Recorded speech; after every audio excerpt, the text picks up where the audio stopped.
Ooh. Good evening. How's everybody doing? I just wanted to come on here because I have not done a live in a while. Um, just because I've been traveling and hey boo, hey sis. I just wanted to come on here. I've been doing some heavy journaling and something hit my spirit when I was writing, and a lot of times when we don't realize the damage people have inflicted on us when they speak about us, right?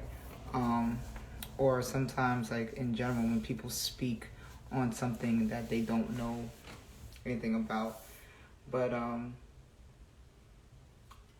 what do we do with information that is true, right? That might be true about a person, that might be true about a situation.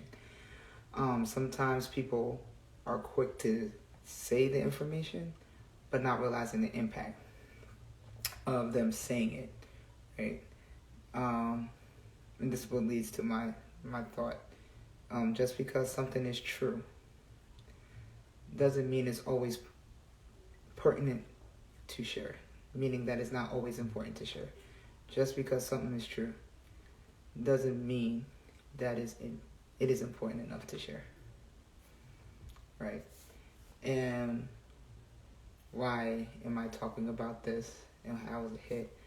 How often have people talked about somebody going through something and they might legitimately be going through something, but that is not our information to share that person is, is going through something. Because the adverse fact is when that person finds out that, finds out that we said something, it could be misconstrued as us gossiping about them. So that just, it came to my mind because, as I'm going through this season of being intentionally shedding things that are no longer serving me, I realized that a lot of times people have said things and spoke about things that I'm legitimately was going through, but it wasn't for them to tell other people what I was going through, right? So what is true may not always be important to share. Think about that, right? And the other caveat is, gotta question why certain people are comfortable sharing, why they're comfortable sharing what you're going through. Because we don't think about that. We don't think about why people are so comfortable sharing your woes, but not your joys, right? Why? Like, if you're comfortable in sharing my woes, you should be just as comfortable sharing my joys. But a lot of times people are not. So, scan your environment and making sure that what is said is not adding on to the pile or the things that you have to heal through, right?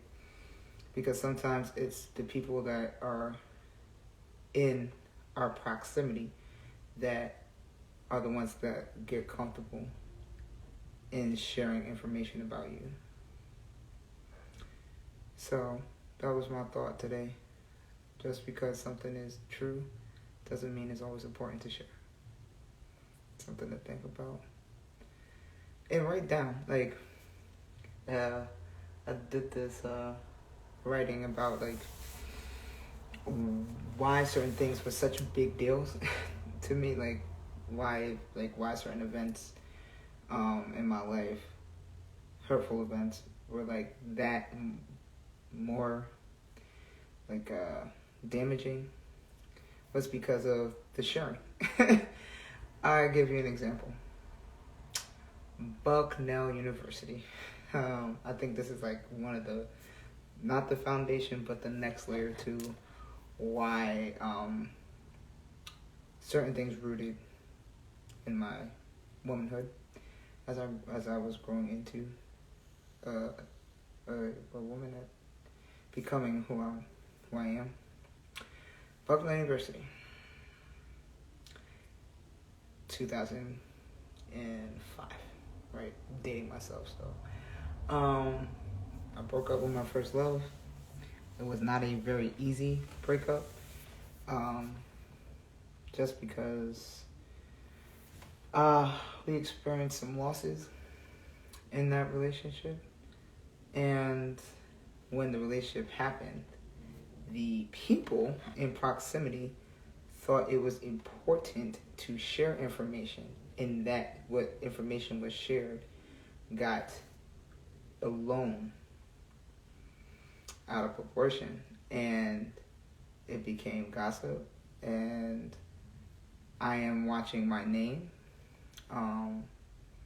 with certain friends being talked about in a negative way, thinking that certain people were my friends, certain people were my teammates.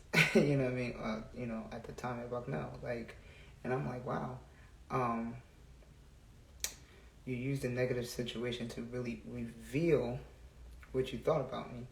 So, were you praying with me to grow with me as I prayed for you? Or were you praying on me, preying, because you want to see me knocked out? Why were you so comfortable in going along with the information that you were shared and not checking in with me as your friend, right? So because of how damaging, hurtful the breakup was, it was just as hard for me as I'm watching who I thought were friends share information and be happy sharing less information and sharing the very intimate details of what was going on between me and my first love at the time. So you gotta always ask yourself. You always gotta look at your environment, the people, because the environment is not just the space and place you're in. It's the people that are alongside you that are either stalling you, unbeknowingly stalling you, or intentionally growing you. And if you always have, there's always somebody, and everybody has one or two people in their life that you realize they either tear you down and unbeknowingly tear you down, and then you realize they try to be you, right? Because they see your impact, they see your influence, they see you, they see your heart, they see your goals, they see everything. They see how great of a mom you are, they see how involved in the community you are. They just see you. They see the impact of you. They see just how you are you, right? And people will tear you down, right? In hopes for you not to see you, in hopes of you not to grow into what others truly see, because they sit beside you to see, right?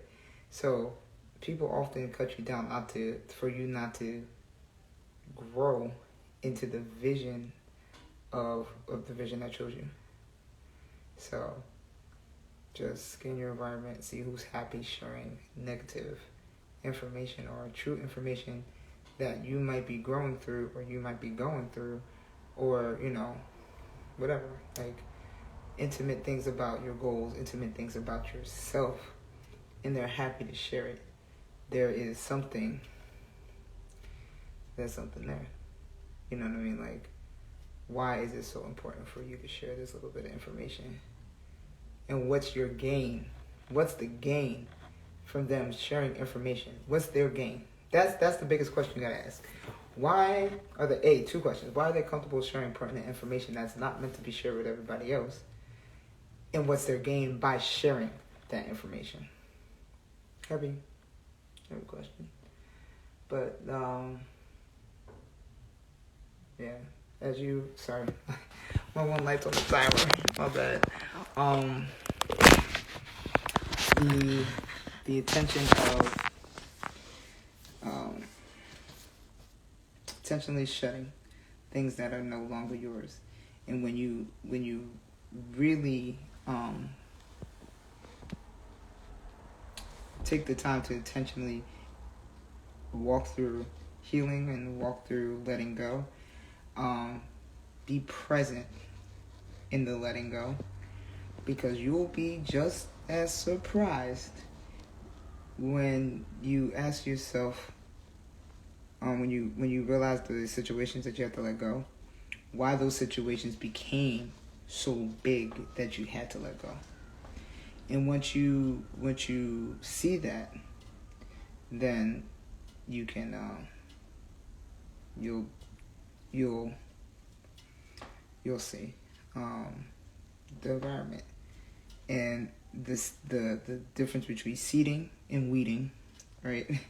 Who's your seeds, who's your weeds, right?